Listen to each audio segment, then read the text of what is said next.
This is the Junior Citizen Science Festival put on by the McDowell Sonoran Conservancy and sponsored by Cox Communications. And what we're doing is inviting kids from all over Scottsdale, a lot of people dropping in just to enjoy the beautiful trailhead and also learn a little bit about the Sonoran Desert.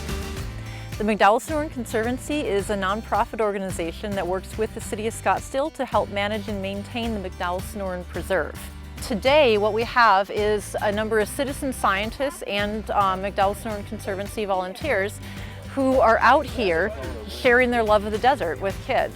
So we've got tables with everything from archaeology to reptiles and amphibians. We have live raptors here, and it's a lot of fun.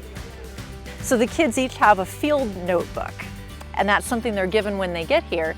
And they take that field notebook around and complete certain activities. But what that field notebook does is actually mimic what a naturalist would do when they take notes and make observations, or what a scientist would do when they make observations about the natural world. So we're teaching kids to start using those tools very early on.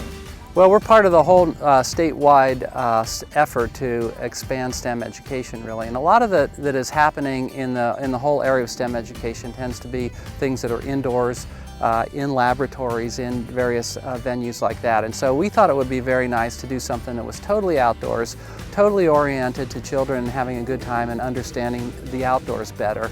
We thought that would bring something a little bit different than anything else that's on offer around the state and around the region. And so, you know, that was sort of the genesis of the idea to bring this out here today.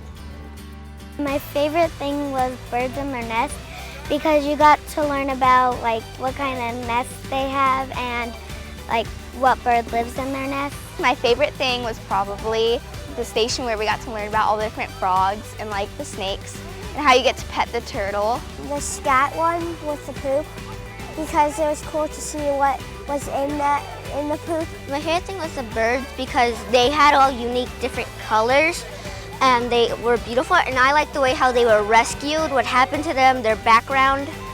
The thing that's so interesting to me is that there's not a table and there's not a booth where they're not just really drawn right in and fascinated by what they're doing. All of them are interactive, and so they don't just come and look at something.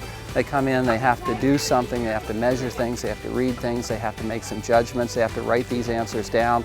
And so it's really engaged them in a way that you don't often see, I think, when kids are out running around in nature and the outdoors. They come into these booths and they just get hooked right in, and they're very interested in what's going on.